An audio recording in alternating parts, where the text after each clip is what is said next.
নমস্কাৰ মই হিৰণময় মৰাণ আৰু মোৰ নতুন ইউটিউব চেনেল ইণ্ডিপেণ্ডেণ্ট ভইচলৈ আপোনালোকক পুনৰবাৰ স্বাগতম জনাইছোঁ।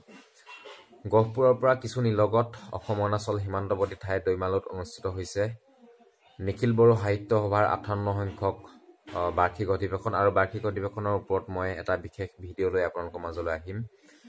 তালৈ যাম, তাৰ যি কেনেধৰণে অনুষ্ঠিত কৰিছে বড়ো সাহিত্য সভা, কেনেধৰণৰ শৃংখলাবদ্ধভাৱে কৰিছে, কি কি অনুষ্ঠান পাতিছে, আমি তাৰে কিছু দৃশ্য আপোনালোকৰ মাজলৈ লৈ আহিম।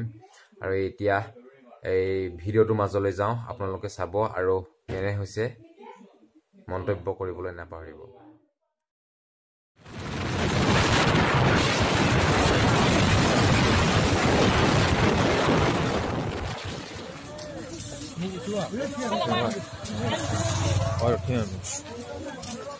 সাহিত্য সভা অনুষ্ঠিত কৰা ঠাইলৈ আমি যেতিয়া বাইকত আহিছিলোঁ বহুখিনি দূৰতে থৈ আহিব দিছে আৰু ভিতৰলৈ বাইক নিব দিয়া নাই এই দৰ্শকবিলাকক। আৰু তথাপিও এক যি পৰিৱেশটো, ইয়াৰ সাহিত্য সভা পৰিৱেশটো অতি ধুনীয়া পৰিৱেশ, অতি শৃংখলাবদ্ধভাৱে তেওঁলোকে এই অনুষ্ঠানটো অনুষ্ঠিত কৰিছে আৰু অতি সুন্দৰকৈ তেওঁলোকৰ মানুহ অহা ঠাইৰ পৰা যিসমূহ শৃংখলাবদ্ধকৈ হৈ আছে সেইসমূহ মানুহে চাই ভাল পাব এক সুন্দৰ পৰিৱেশৰ মাজেৰে। আৰু আমি এনেকৈ প্ৰায় 1.5-2 কিলোমিটাৰ আমাক খোজকাঢ়ি আহিব লগা হৈছে। তাৰপিছত আমি মূল অনুষ্ঠানৰ যিসমূহ কাৰ্যসূচী হৈ আছে, মোৰ অনুষ্ঠানসমূহ আছে, ঠাইসমূহ পাম আৰু এনেও গৈ আছোঁ। মানুহ যথেষ্টখিনি হৈছে আজি আৰু কাইলৈ শেষ হ'ব। আজি দ্বিতীয় দিন ভালেখিনি মানুহ হৈছে। আমি গৈ আছোঁ, পালোহি আমি মূল অনুষ্ঠান য'ত অনুষ্ঠিত হৈছে তাত পালোহি আমি।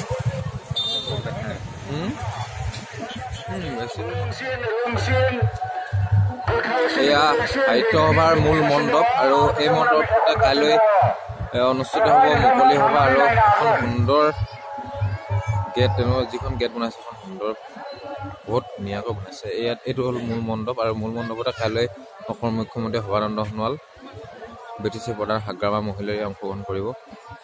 যিহেতু কাইলৈ মুকলি সভা অনুষ্ঠিত হ'ব, অসমৰ মুখ্যমন্ত্ৰীয়ে অংশগ্ৰহণ কৰিব, সেইটোকে কটকটীয়া নিৰাপত্তাৰ মাজত অনুষ্ঠিত হৈছে। আজি কোনো ধৰণৰ অনুষ্ঠান নাই মণ্ডপত। আমি এতিয়া অনুষ্ঠান অনুষ্ঠিত হৈ থকা মণ্ডপৰ মাজলৈ যাম, চামগৈ।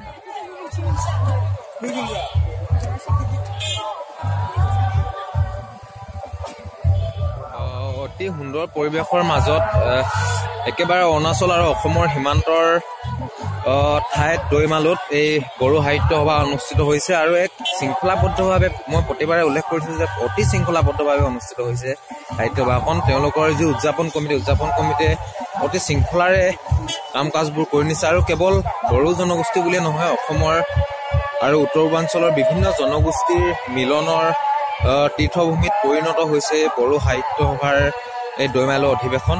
আৰু ইয়াৰ আমি এতিয়া প্ৰদৰ্শনীস্থলীসমূহত সোমাইছোঁ। তেওঁলোকৰ যি সাহিত্য সভা উপলক্ষে যি প্ৰদৰ্শনীস্থল অনুষ্ঠিত কৰিছে সেইসমূহত আমি সোমাইছোঁ আৰু কিছু দৃশ্য দেখাম আপোনালোককো, নিজেও চাম। এয়া হ'ল বিপণী মেলা, বড়ো সাহিত্য সভাৰ উপলক্ষে অনুষ্ঠিত এয়া বিপণী।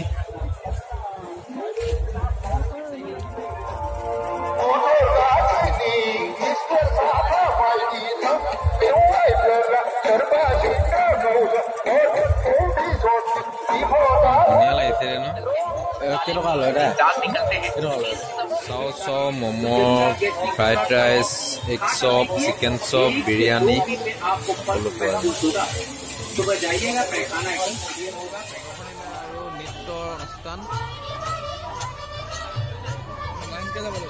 লাইন সেইকাৰণে কৈছোঁ প্ৰতিবাৰ অতি বহুত শৃংখলাবদ্ধ হৈছে এই কামবিলাক। প্ৰদৰ্শনী মেলাৰ ভিতৰৰ দৃশ্য আৰু ইয়াতে নৃত্য অনুষ্ঠানসমূহ হৈ আছে। আমি এতিয়া অলপ নৃত্য চাম।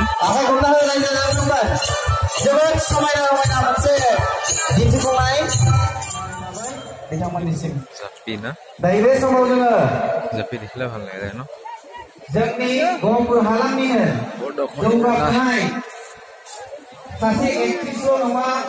Kita saja di kiri jawab naik kita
দেখালোঁ, কিছু দৃশ্য দেখালোঁ আপোনালোকক বড়ো সাহিত্য সভাৰ। আৰু এই মই এতিয়া শেষত এটা বড়ো নৃত্য কিছু অংশ আপোনালোকক দেখাই মোৰ ভিডিঅ'টো সামৰিম। আৰু মোৰ ভিডিঅ'টো যদি ভাল পায় আপোনালোকে শ্বেয়াৰ কৰিবলৈ নাপাহৰিব আৰু লগতে মোৰ চেনেলটো ছাবস্ক্ৰাইব কৰিবলৈ নাপাহৰিব।